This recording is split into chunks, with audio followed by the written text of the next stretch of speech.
दोस्तों, हमने पिछली 2 वीडियोस में जाना कैसे विदेशी हमलावरों के आक्रमणों को रोककर और मुगल सल्तनत की दीवारों को तोड़कर छत्रपति संभाजी महाराज की 20,000 की सेना ने किस तरह औरंगजेब की 8 लाख की सेना को दौड़ा दौड़ा के मारा।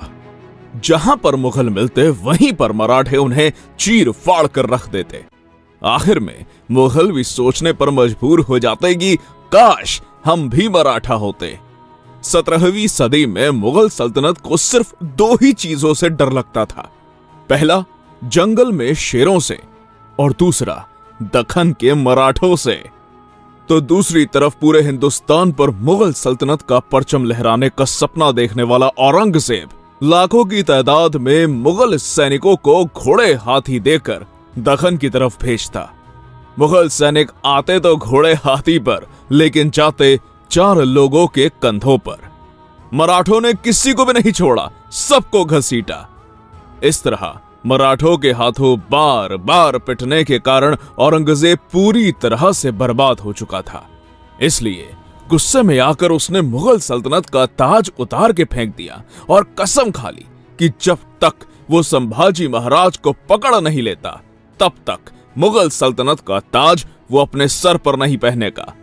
और अपनी लाखों की फौज लेकर वो दक्खन में जा उतरा।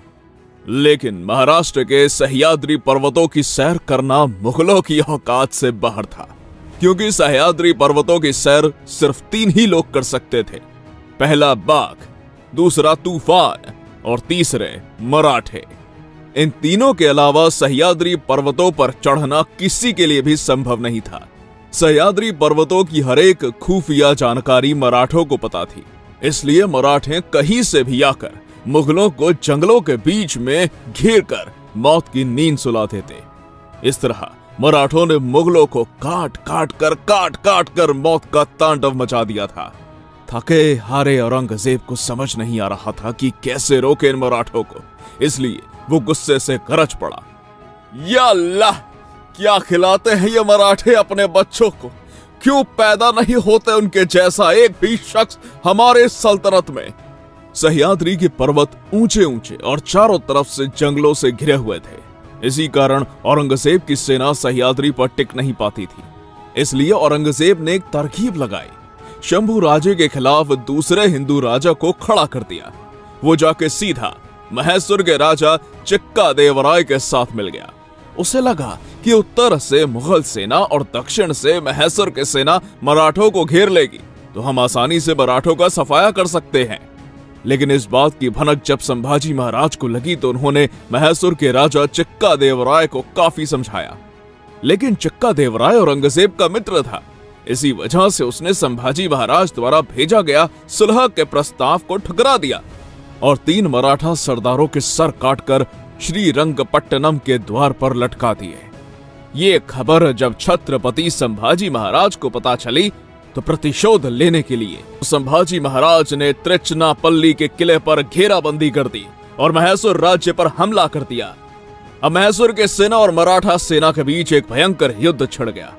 मराठे हर हर महादेव की घोषणा देकर महेश्वर की सेना को चीरते हुए आगे बढ़ रहे थे।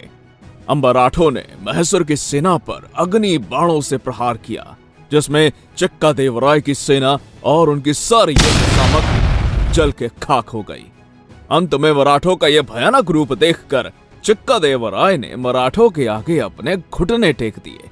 चिक्का देवराय संभाजी महाराज से इतना डर चुका था कि युद्ध भरपाई की रकम देने के लिए वो सामने आया ही नहीं, बल्कि अपने छोटे भाई को आगे कर दिया। इस तरह छत्रपति संभाजी महाराज ने महेश्वर के राजा चिक्का देवराय को भी ठिकाने लगा दिया। उस समय पूरे दक्षिण भारत में किसी की हिम्मत नहीं थी जो संभाजी महाराज से टक्कर ले सके। दक्षिण भारत में मार खाने के बाद अब औरंगजेब गोवा के पुर्तगालियों के साथ मिल गया।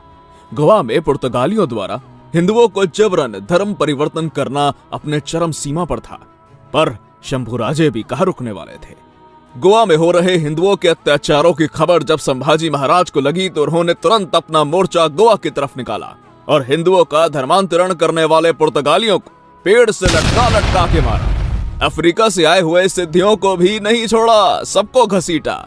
एक साथ 12 से भी ज्यादा सल्तनतों को धूल चटा दी थी इस अकेले शेर ने। दोस्तों, यहाँ पर ध्यान देने वाली बात यह है कि इस हिंदुस्तान की धरती पर छत्रपति संभाजी महाराज एकमात्र ऐसे योद्धा थे जिन्होंने अपने 9 साल के शासनकाल में 120 से भी ज्यादा युद्ध लड़े। और इसमें गजब की बात यह थी कि उसमें से वो एक भी युद्ध नहीं हारे। अजेक्य योद्धा जिसे कोई हरा नहीं सकता, जिन्होंने अपने पिता छत्रपति शिवाजी महाराज के हिंदवी स्वराज्य को एक नई बुलंदी पर पहुंचा दिया था। इस तरह छत्रपति संभाजी महाराज और औरंगजेब के लगातार युद्ध संघर्ष में दक्षिण भारत की आदिल शाही और कुतुब शाही, ये दोनों इस्लामिक सल्तनतें हिंदुस्तान के नक्शे से गायब हो गई। अब औरंगजेब समझ चुका था कि इसको हम ऐसे खुले मैदान में नहीं हरा सकते, इसलिए उसने संभाजी महाराज के खिलाफ षड्यंत्र रचना शुरू कर दिया। और एक दिन संभाजी महाराज अपनी सेना को दूसरी तरफ भेजकर राजनीतिक काम के चलते संगमेश्वर के रास्ते से गुजर रहे थे। तभी कुछ अपने ही गद्दारों ने धन की लालसा में इस गुप्त रास्ते की जानकारी मुगल सरदार मुकर्रब खान को दे दी। इसलिए बिना देर गवाए मुकर्रब खान की 12,000 की सेना ने संभाजी महाराज को चारों ओर से घेर लिया।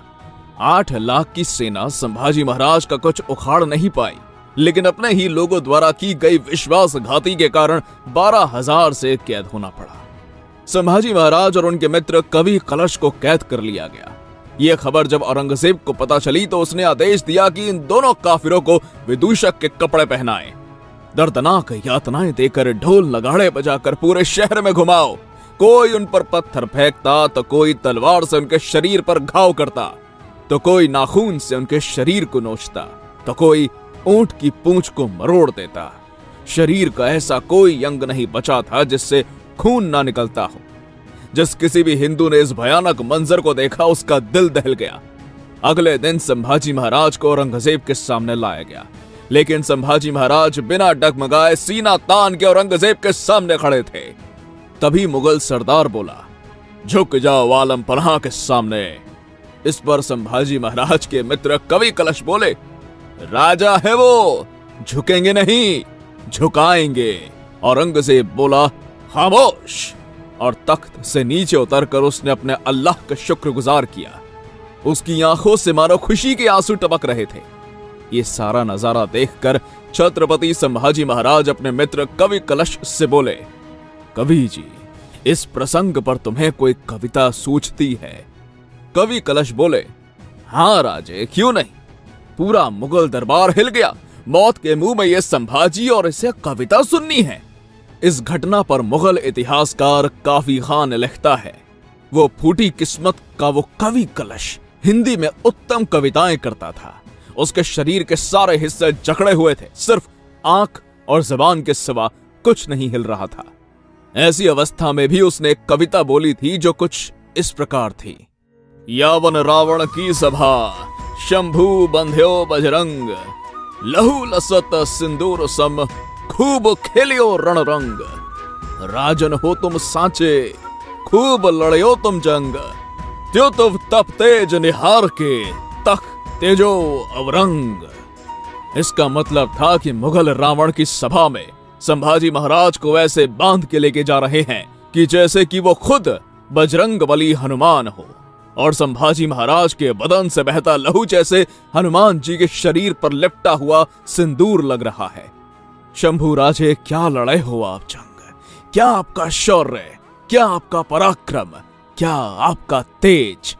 आपका ये तेज देखकर औरंगजेब खुद अपने सिंहासन को त्याग कर आपके सामने घुटने टेक कर बैठा है। ये शब्द सुनकर औरंगजेब गुस्से से गरज पड़ा और उसने आदेश दिया कि ले जाओ इन दोनों को हमारे नजरों के सामने से और डाल दो कारागार में। औरंगजेब हर रोज आता और संभाजी महाराज से सवाल करता, तुम्हारा खजाना, हीरे जवाहरात, संपत्ति कहाँ रखी है, हमें दे दो। हमारे कौन कौन से आदमी तुम्हारे साथ मिले हुए थे उनका नाम बता दो। मराठा साम्राज्य को हमारे हवाले करके हमारे गुलाम बन जाओ, और हाँ, इस्लाम कबूल करोगे तो आज ही जीवित बचोगे।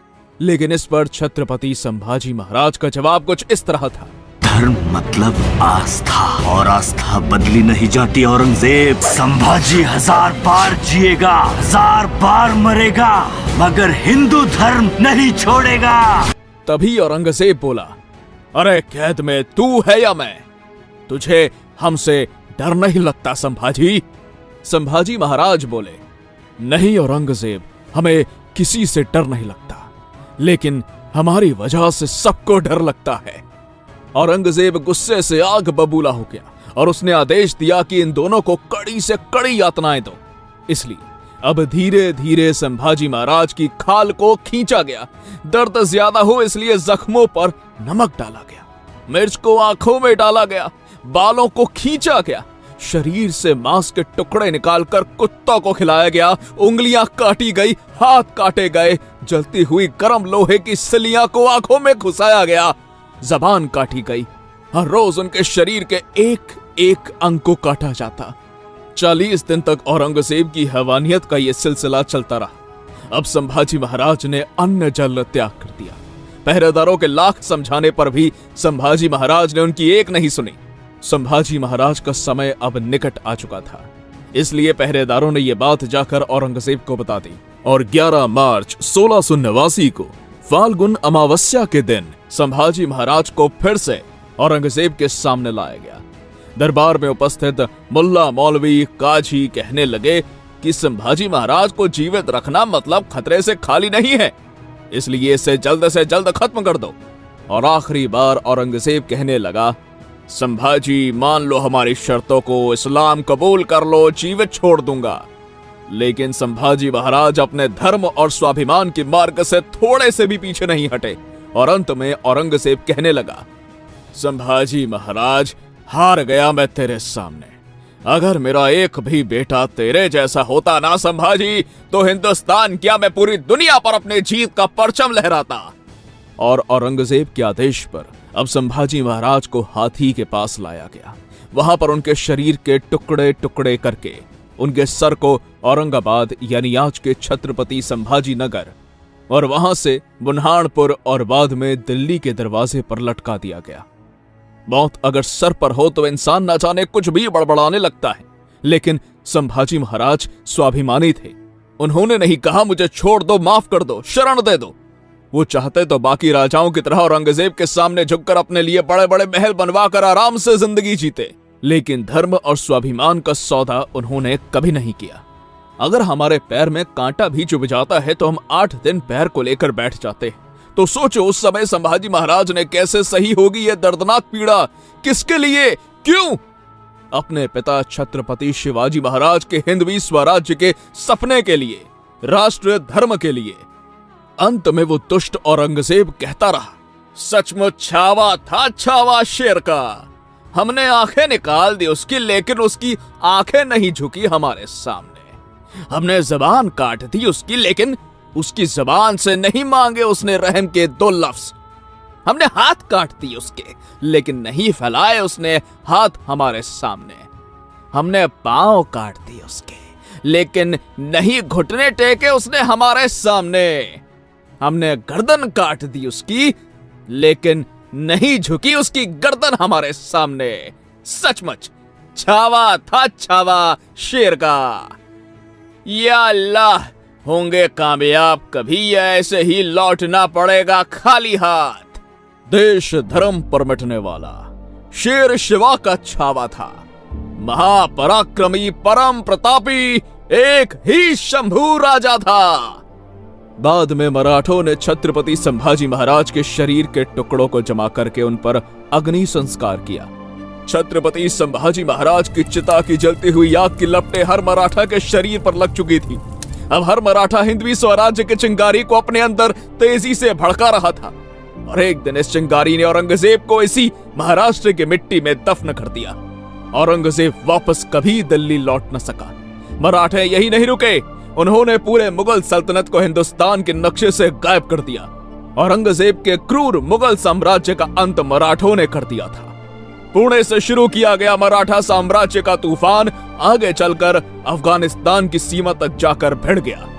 इतने बड़े हिंदू साम्राज्य का निर्माण करने का कारनामा इतिहास में मौर्य और गुप्त साम्राज्य के 1000 साल बाद सिर्फ मराठों ने ही करा। दोस्तों, आज के लिए इतना ही। मिलते हैं अगली वीडियो में नई जानकारी के साथ। अगर वीडियो पसंद आई हो तो लाइक करें, कमेंट करें और हाँ, चैनल पर नए हैं तो सब्सक्राइब करना मत भूलिएगा।